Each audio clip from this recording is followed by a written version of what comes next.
ছাত্রছাত্রীরা, আজকে আমি তোমাদের আমাদের পরিবেশ বইয়ের আবহাওয়া ও বাসস্থান অধ্যায়টির সমগ্র প্রশ্ন উত্তর সহ আলোচনা করব।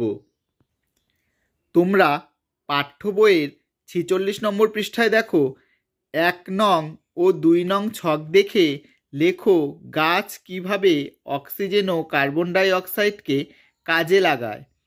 এখানে দেখো তোমাদেরকে দেওয়া রয়েছে 1 নম্বর, 2 নম্বর, 3 নম্বর।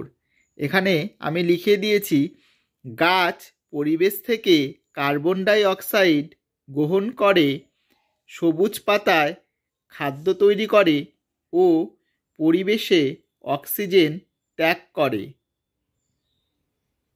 খ নম্বর প্রশ্নটি তোমরা দেখো, 2 নং ও 3 নং ছকে কোথায় মিল বা অমিল দেখতে পাচ্ছ তা নিজেদের মধ্যে আলোচনা করে লেখো।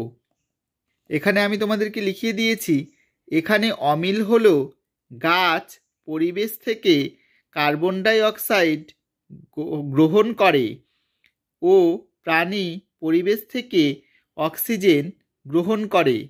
তোমরা লিখবে। এরপর চলে আসলাম 48 নম্বর পৃষ্ঠায়। তোমরা দেখো নিচের তালিকায় বাতাসে উপস্থিত কিছু পদার্থের নাম দেওয়া হলো। কোন ক্ষেত্রে এগুলো পরিমাণ কম বা বেশি হয়?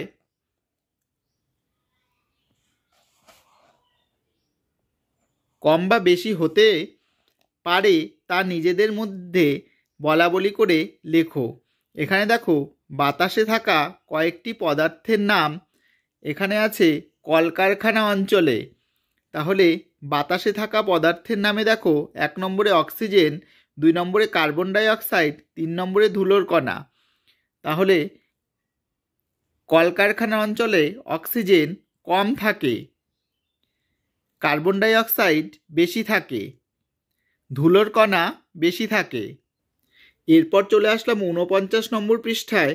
তোমরা দেখো, তোমরা বন্ধুরা মিলে একটু খুঁজে দেখো কোন কোন জায়গা থেকে তোমাদের এলাকায় বাতাসে অবাঞ্ছিত জিনিস মিশেছে, সেই উৎসগুলির নাম লেখো। কোন জায়গায় বাতাসে কি কি মিশেছে? এখানে দেখো গাড়ি চলাচলের রাস্তায় কি মিশেছে বাতাসে? ধুলো, ধোঁয়া। 2 নম্বরে আমি লিখে দিয়েছি কলকারখানা এলাকায় ধোঁয়া, কার্বন ডাই অক্সাইড।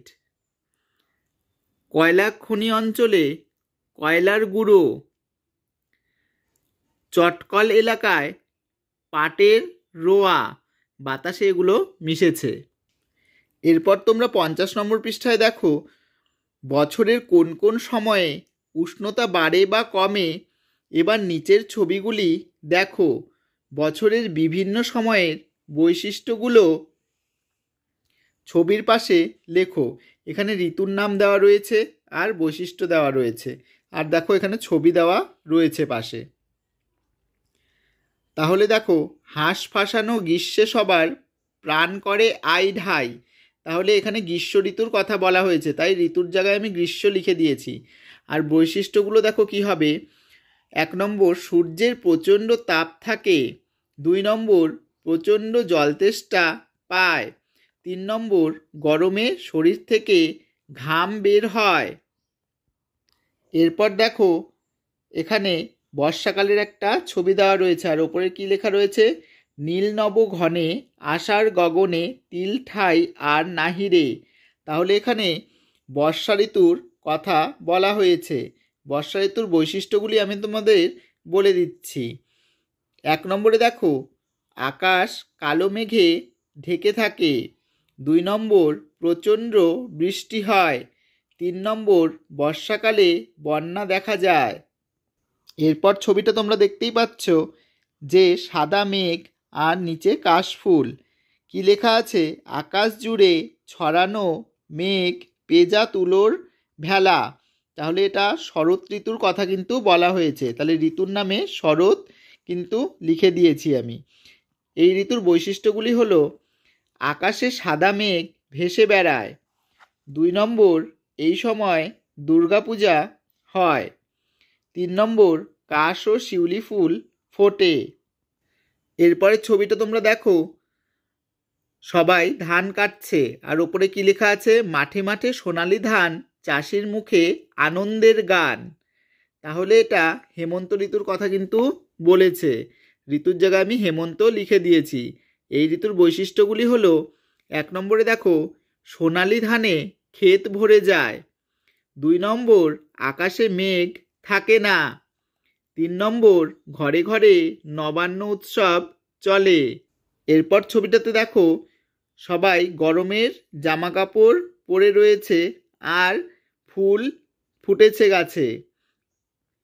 শীত লেগেছে ডালে ডালে, কেবল পাতা ঝরা, শীত লেগেছে ছেলে বুড়োর গরম জামা পরা।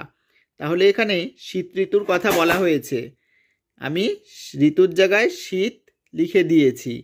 আর এই ঋতুর বৈশিষ্ট্যগুলি হলো, শীতকালে সকলে গরম জামা কাপড় পরে। 2 নম্বর গাছের পাতা ঝরে যায়। 3 নম্বর ঠান্ডা বাতাস বয়। এরপর তোমরা দেখো ছবিটাতে গাছে নতুন পাতা ধরেছে, বিভিন্ন ফুল ফুটেছে। এখানে দেখো বসন্ত আজি রাঙায় ডালি, রং বেরঙের ফুলে, আমের ডালে গাইছে কোকিল, হাওয়ায় দুলে দুলে। তাহলে এখানে বসন্তকালের কিন্তু কথা বলা হয়েছে, তাই আমি ঋতুর জায়গায় কিন্তু বসন্ত লিখে দিয়েছি। এই ঋতুর বৈশিষ্ট্যগুলি হলো, গাছে কচি কচি পাতার আগমন হয়। 2 নম্বরে দেখো কোকিল পাখির ডাক শোনা যায়। 3 নম্বর হোলি উৎসব পালন করা হয়। তোমাদের 6টি ঋতুর সম্পূর্ণ বৈশিষ্ট্য আমি লিখে দিলাম, তোমরা কিন্তু ভালো করে পড়ে নেবে, এখান থেকে কিন্তু প্রশ্ন আসবে। এরপর চলে আসলাম 52 নম্বর পৃষ্ঠায়। তাহলে এবার নিচের জায়গাগুলোতে আবহাওয়া কেমন হতে পারে বলে তোমাদের মনে হয়। এখানে দেখো অঞ্চলের নাম, আবহাওয়া কেমন। অঞ্চলের নামে প্রথমে রয়েছে পাহাড়ি অঞ্চলে কেমন আবহাওয়া থাকে, দেখো শুষ্ক ঠান্ডা। পরেরটা সমুদ্রের ধারে জলীয় বাষ্পের পরিমাণ বেশি। তারপর আছে লাল মাটির অঞ্চলে ঠান্ডা ও গরম খুব বেশি। জঙ্গলের ধারে শীতকাল বেশি ঠান্ডা, গরমকাল বেশি গরম।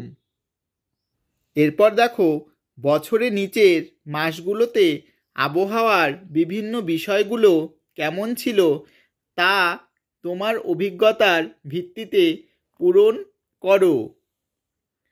দরকারে বন্ধু বা শিক্ষক শিক্ষিকার সাহায্য নাও। দেখো এখানে লেখা আছে আবহাওয়ার বিভিন্ন বৈশিষ্ট্য, এই পাশে লেখা আছে মাস।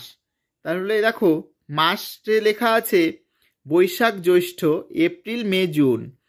গরম বেশি কম, বেশি মাঝারি কম, তাহলে এই সময় গরম বেশি থাকে তাই বেশি লিখে দিয়েছি।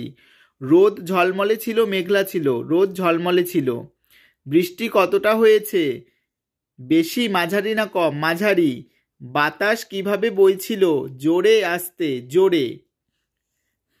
এরপর আষাঢ় শ্রাবণ জুন জুলাই আগস্ট মাস। গরম কেমন থাকে, মাঝারি। রোদ ঝলমলে ছিল না মেঘলা, মেঘলা। বৃষ্টি কতটা হয়েছে, বেশি। বাতাসে কি বইছিল, বাতাস কিভাবে বইছিল, আস্তে। তারপরে ভাদ্র আশ্বিন আগস্ট সেপ্টেম্বর অক্টোবর মাস নিয়ে গরম কেমন ছিল, মাঝারি। রোদ ঝলমলে ছিল না মেঘলা ছিল, রোদ ঝলমলে ছিল। বৃষ্টি কতটা হয়েছে, মাঝারি। বাতাস কিভাবে বইছিল, আস্তে।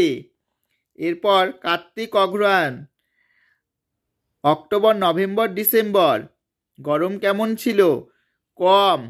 রোদ ঝলমলে না মেঘলা ছিল, রোদ ঝলমলে। বৃষ্টি কতটা হয়েছে, কম।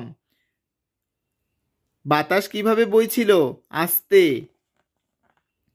পৌষ মাস, পৌষ মাঘ ডিসেম্বর জানুয়ারি ফেব্রুয়ারি কম। গরম কেমন ছিল, কম। রোদ ঝলমলে ছিল না মেঘলা ছিল? রোদ ঝলমলে। বৃষ্টিপাত কতটা হয়েছে? কম। বাতাস কিভাবে বইছিল? আস্তে। ফাল্গুন চৈত্র, ফেব্রুয়ারি মার্চ এপ্রিল। গরম কেমন? মাঝারি। রোদ ঝলমলে ছিল না মেঘলা ছিল? রোদ ঝলমলে। বৃষ্টি কতটা হয়েছে? কম। বাতাস কিভাবে বইছিল? আস্তে। তোমরা এই বৈশিষ্ট্যগুলো লিখে নেবে। এরপর দেখো ওপরের তালিকাটা ভালো করে দেখো। এর থেকে এমন বিষয় লেখো যেগুলো বদলালে আবহাওয়া বদলায়। এখানে দেখো কি কি বিষয়ের ওপর আবহাওয়া নির্ভর করে। এই পাশে রয়েছে ওগুলো বদলালে আবহাওয়ার কি কি পরিবর্তন হয়।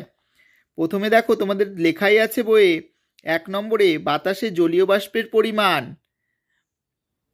এখানে হবে জলীয় বাষ্প বাড়লে আবহাওয়া আর্দ্র ও কমলে শুষ্ক হয়। 2 নম্বরে আমি লিখে দিয়েছি ভূমির উচ্চতা। উত্তর হবে ভূমির উচ্চতা বাড়লে ঠান্ডা বাড়ে। এই আবহাওয়ার কিন্তু পরিবর্তনটা হয়। তারপরে সমুদ্রের অবস্থান। 3 নম্বরে দেখো সমুদ্রের পাশের এলাকায় জলীয় বাষ্প বেশি থাকায় সেখানে খুব বেশি গরমও না, খুব বেশি ঠান্ডাও না। এরপর চলে আসলাম 53 নম্বর পৃষ্ঠায়। তোমরা দেখো এবার তোমরা নিচের ছবিগুলোতে নানা রং ও আকাশের মেঘ দেখো। তারপর শিক্ষক শিক্ষিকার সাহায্য নিয়ে নিচে লেখো। এখানে দেখো ছবি দেওয়া রয়েছে গরমকালের মেঘ, বর্ষাকালের মেঘ, শরৎ ও শীতকালের মেঘ। তাহলে দেখো মেঘের রং কেমন, বছরের কোন সময়ের মেঘ, ওই সময়ের আবহাওয়া কেমন, কোন মেঘে ঝড় বৃষ্টি হয়। প্রথমে রয়েছে সাদা, বছরের কোন সময়ের মেঘ, গরমকালের, ওই সময়ের আবহাওয়া কেমন, শুষ্ক ও ভীষণ গরম, কোন মেঘে বৃষ্টি হয়, ঝড় বৃষ্টি হয় না। বর্ষাকালের মেঘে দেখো পরেরটাতে লিখে দিয়েছি কালো, কোন বছরের কোন সময়ের মেঘ, বর্ষাকালের, ওই সময়ের আবহাওয়া কেমন, আর্দ্র স্যাঁতস্যাঁতে, কোন মেঘে বৃষ্টি হয়, ঝড় বৃষ্টি হয়। এই কালো মেঘে কিন্তু ঝড় বৃষ্টি হয়। তারপর পেঁজা তুলোর মতো সাদা, কোন সময়ের মেঘ, এটা শরৎকালের, ওই সময় আবহাওয়া কেমন থাকে, মনোরম। কোন মেঘে ঝড় বৃষ্টি হয়, ঝড় বৃষ্টি হয় না। শরৎকালের মেঘে ঝড় বৃষ্টি কিন্তু হয় না। তোমরা এইভাবে ছকগুলো পূরণ করে নেবে। এরপর চলে আসলাম 54 নম্বর পৃষ্ঠায়। তোমরা দেখো মাসের নাম আবহাওয়া। মাসের নাম আছে ডিসেম্বর, জানুয়ারি। 1 নম্বরে দেখো আবহাওয়া কেমন থাকে, বেশ ঠান্ডা, বৃষ্টি হয়নি, আকাশ পরিষ্কার, উত্তর দিক থেকে বাতাস বয়। 2 নম্বরে বৈশাখ জ্যৈষ্ঠ, গরম বাতাস, কালবৈশাখী ঝড় হয়। 3 নম্বর আষাঢ় শ্রাবণ, বর্ষাকাল, প্রচণ্ড বৃষ্টিতে পুকুর নদী ভরে যায়, আর্দ্র বায়ু। 4 নম্বর সেপ্টেম্বর অক্টোবর, মনোরম, আকাশ পরিষ্কার, বৃষ্টি হয় না। 5 নম্বর ফেব্রুয়ারি মার্চ, আকাশ মেঘমুক্ত, হালকা ঠান্ডা, বাতাস বয়।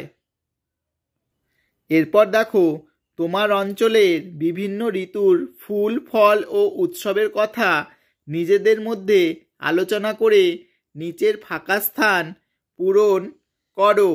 তারপর নিচের তালিকাটি পূরণ করো। ঋতুর নাম, কি কি ফুল ফোটে, কি কি ফল পাওয়া যায়, কি কি উৎসব হয়। এখানে প্রথমে দেখো গ্রীষ্ম, কি কি ফুল ফোটে, জুঁই, বেল, জবা। কি কি ফল পাওয়া যায়, আম, জাম, কাঁঠাল।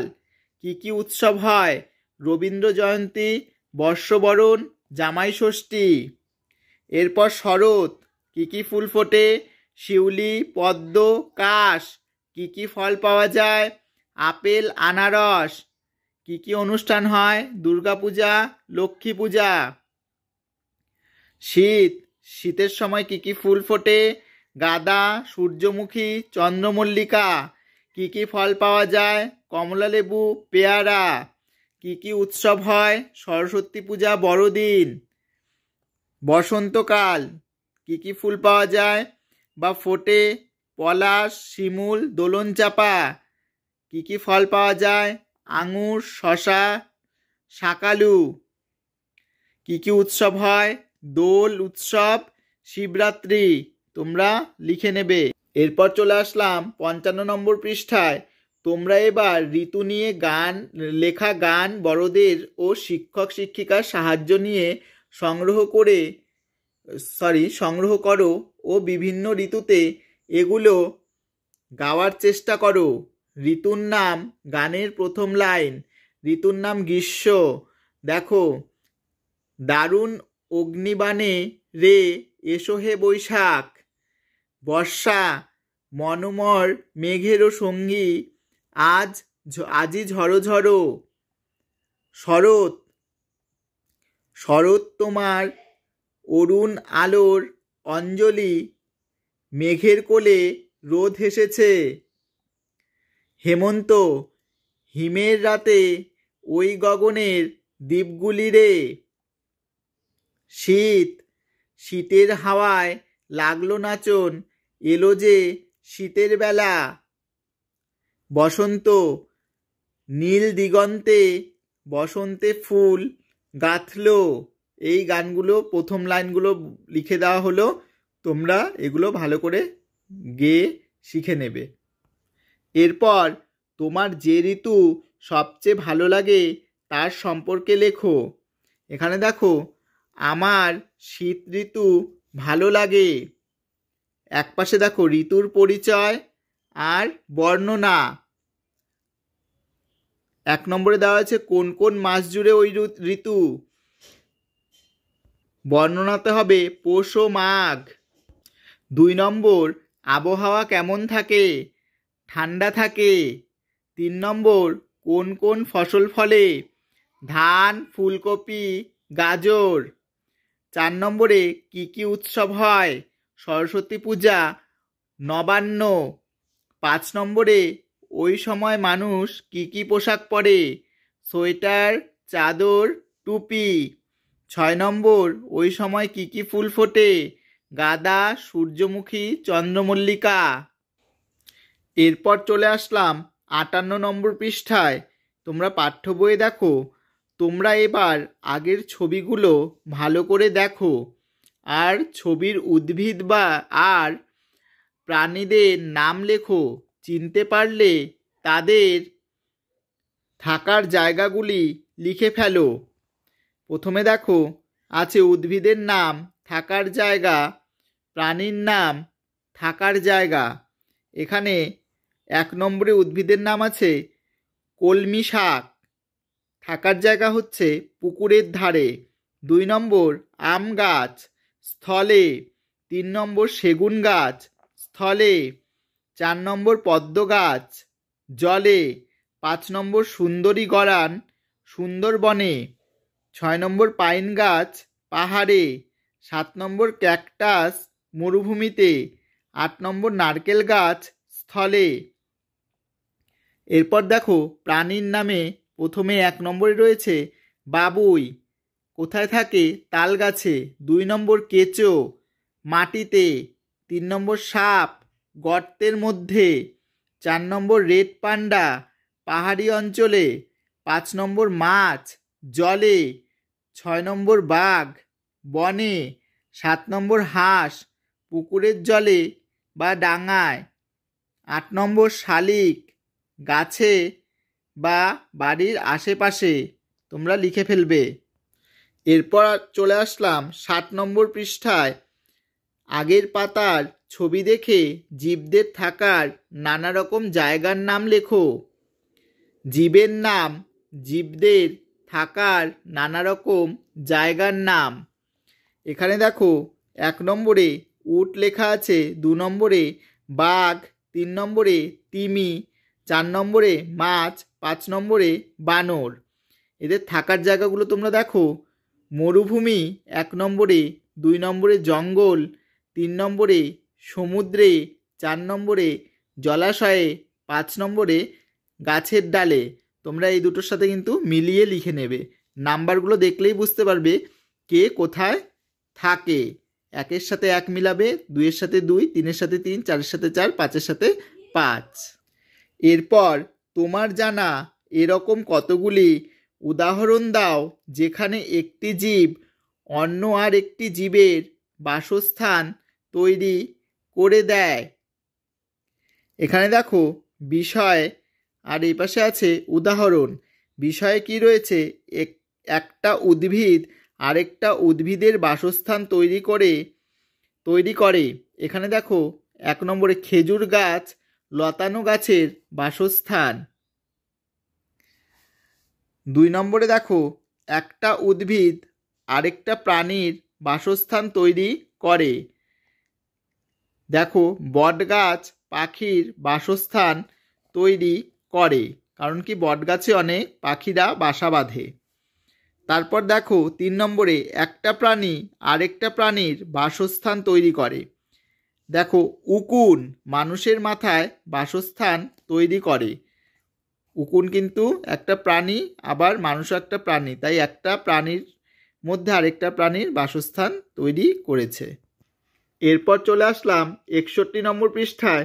তোমরা পাঠ্য বইয়ে দেখো, নিচের ছবিগুলো দেখে বোঝার চেষ্টা করো ওই প্রাণীগুলো কোন কোন বাসস্থানে থাকে বা থাকতে পারে।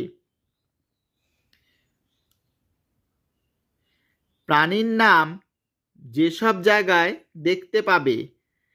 প্রাণীর নাম বাঘ, বাদাবন জঙ্গলে, কাক আস্তাকুর জঞ্জাল এলাকায়, কচ্ছপ নদীতে পুকুরে, চড়াই পাখি বাড়ির ঘুলঘুলি ঘরের চালের নিচে ছাদের কার্নিশে, 5 নম্বর আরশোলা রান্নাঘরে গুদাম ঘরে,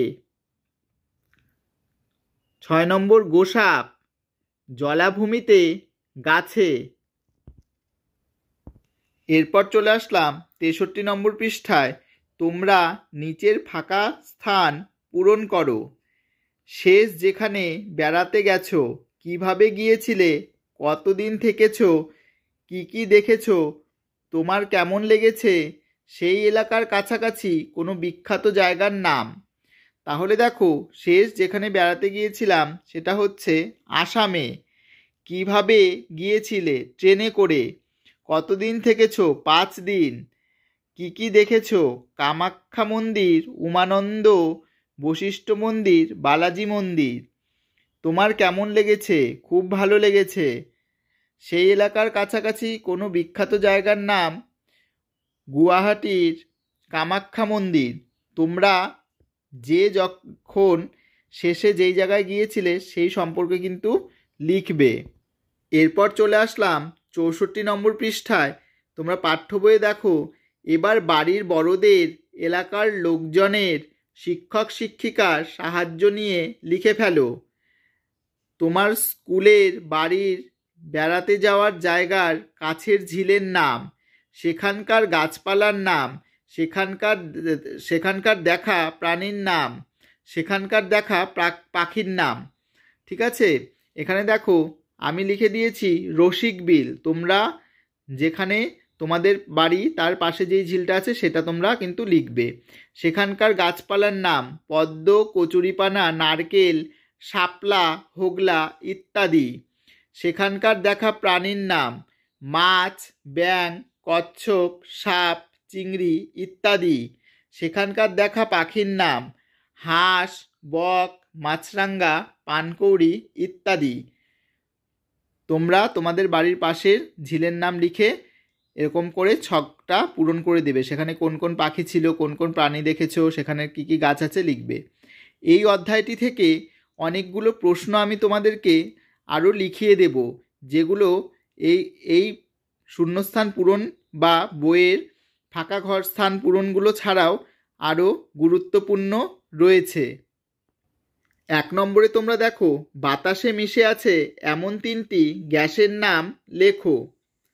উত্তর হবে নাইট্রোজেন, অক্সিজেন ও কার্বন ডাই অক্সাইড। 2 নম্বর প্রশ্নটি তোমরা দেখো বাতাসে কোন গ্যাসের পরিমাণ বেশি থাকে? উত্তর হবে নাইট্রোজেন। 3 নম্বর প্রশ্নটি তোমরা দেখো উঁচু পাহাড়ে উঠলে শ্বাস নিতে কষ্ট হয় কেন? উত্তর হবে উঁচু পাহাড়ে উঠলে অক্সিজেন কম থাকে তাই। 4 নম্বর প্রশ্নটি তোমরা দেখো রুই ও কাতলা মাছকে জল থেকে তুললে মারা যায় কেন? উত্তর হবে রুই ও কাতলা মাছ ফুলকা দিয়ে জল থেকে অক্সিজেন নেয়, তাই জল থেকে তুললে মারা যায়। 5 নম্বর প্রশ্নটি তোমরা দেখো প্রাণীরা বাতাস থেকে কোন গ্যাস গ্রহণ করে ও কোন গ্যাস ত্যাগ করে? উত্তর হবে অক্সিজেন গ্রহণ করে ও কার্বন ডাই অক্সাইড ত্যাগ করে। 6 নম্বর প্রশ্নটি তোমরা দেখো উদ্ভিদরা বাতাস থেকে কোন গ্যাস গ্রহণ করে ও কোন গ্যাস ত্যাগ করে? উত্তর হবে কার্বন ডাই অক্সাইড গ্রহণ করে ও অক্সিজেন ত্যাগ করে। 7 নম্বর প্রশ্নটি তোমরা দেখো বর্ষাকালের তুলনায় শীতকালে জামাকাপড় তাড়াতাড়ি শুকোয় কেন?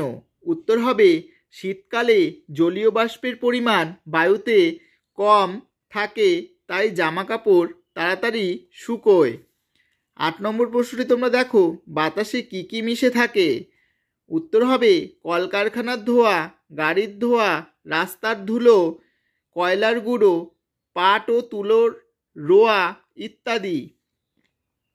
9 নম্বর প্রশ্নটি তোমরা দেখো হাঁস ফাঁসানো গ্রীষ্মে সবার প্রাণ করে আই ঢাই, এখানে কোন ঋতুর কথা বলা হয়েছে? উত্তর হবে গ্রীষ্ম ঋতুর।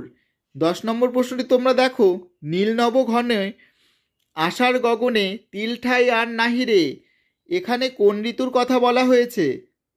উত্তর হবে বর্ষা ঋতুর। 10 নম্বর প্রশ্নটি তোমরা দেখো আকাশ জুড়ে ছড়ানো মেঘ পেজা তুলোর ভেলা, এখানে কোন ঋতুর কথা বলা হয়েছে? উত্তর হবে শরৎ ঋতুর। 12 নম্বর প্রশ্নটি তোমরা দেখো মাঠে মাঠে সোনালী ধান চাষের মুখে আনন্দের গান, এখানে কোন ঋতুর কথা বলা হয়েছে? উত্তর হবে হেমন্ত ঋতুর। 13 নম্বর প্রশ্নটি তোমরা দেখো শীত লেগেছে ডালে ডালে কেবল পাতা ঝরা, শীত লেগেছে ছেলে বুড়োর গরম জামা পরা, এখানে কোন ঋতুর কথা বলা হয়েছে? উত্তর হবে শীত ঋতুর। 14 নম্বর প্রশ্নটি তোমরা দেখো বসন্ত আজি রাঙায় ডালি রং বেরঙের ফুলে, আমের ডালে গাইছে কোকিল হাওয়ায় দুলে দুলে, এখানে কোন ঋতুর কথা বলা হয়েছে? উত্তর হবে বসন্ত ঋতুর। 15 নম্বর প্রশ্নটি তোমরা দেখো আবহাওয়ার আগাম খবর আমরা কোথা থেকে পেয়ে থাকি? উত্তর হবে টিভি, রেডিও ও খবরের কাগজ। 16 নম্বর প্রশ্নটি তোমরা দেখো ঋতু কয়টি ও কি কি?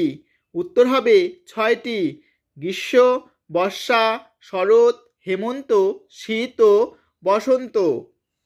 17 নম্বর প্রশ্নটি তোমরা দেখো ম্যালেরিয়া রোগ কে ছড়ায়? উত্তর হবে মশা। 18 নম্বর প্রশ্নটি তোমরা দেখো একটি জীবাণুবাহিত রোগের নাম লেখো। উত্তর হবে ম্যালেরিয়া। 19 নম্বর প্রশ্নটি তোমরা দেখো ভারতের কোথায় সিংহ পাওয়া যায়? উত্তর হবে গুজরাটের গির অরণ্যে। 20 নম্বর প্রশ্নটি তোমরা দেখো মুগা রেশম মথ কোথায় পাওয়া যায়? উত্তর হবে ভারতের আসাম রাজ্যে। 21 নম্বর প্রশ্নটি তোমরা দেখো বিপন্ন বাসভূমি কি? উত্তর হবে জীবকুলের বাসভূমি কোনো না কোনোভাবে দিনের পর দিন নষ্ট বা ধ্বংস করে দেওয়া হচ্ছে, এই বাসভূমি হারানো বা কমে যাওয়াকেই বলে বিপন্ন বাসভূমি। 22 নম্বর প্রশ্নটি তোমরা দেখো হাওড়া ও কলকাতার যোগাযোগ কোন সেতুর মাধ্যমে হয়েছে? উত্তর হবে রবীন্দ্র সেতু। 23 নম্বর প্রশ্নটি তোমরা দেখো জলদাপাড়া অভয়ারণ্য কেন বিখ্যাত? উত্তর হবে একশৃঙ্গ গন্ডারের জন্য। 24 নম্বর প্রশ্নটি তোমরা দেখো, জলদাপাড়ার ভিতর দিয়ে কোন নদী বয়ে চলেছে? উত্তর হবে হলং নদী। 25 নম্বর প্রশ্নটি তোমরা দেখো, আবহাওয়া কাকে বলে? উত্তর হবে কোনো নির্দিষ্ট স্থানের নির্দিষ্ট সময়ের বায়ুর উষ্ণতা, বায়ুচাপ, বায়ুপ্রবাহ, আর্দ্রতা, বৃষ্টিপাত প্রভৃতি উপাদানের দৈনন্দিন অবস্থাই হলো আবহাওয়া। 26 নম্বর প্রশ্নটি তোমরা দেখো, বাসস্থান কাকে বলে? উত্তর হবে প্রাণীদের বসবাসের জন্য স্থায়ী আশ্রয়কেই বাসস্থান বলে। ভিডিওটি যদি তোমাদের ভালো লাগে তাহলে আমার চ্যানেলে যারা নতুন আছো তারা অবশ্যই চ্যানেলটিকে সাবস্ক্রাইব করে দিও, আর যারা আগে থেকেই আমার চ্যানেলে রয়েছো তারা লাইক, শেয়ার, কমেন্ট করতে কিন্তু ভুলো না। পরবর্তী অধ্যায়ের পড়া নিয়ে আমি তোমাদের সামনে আবার হাজির হব।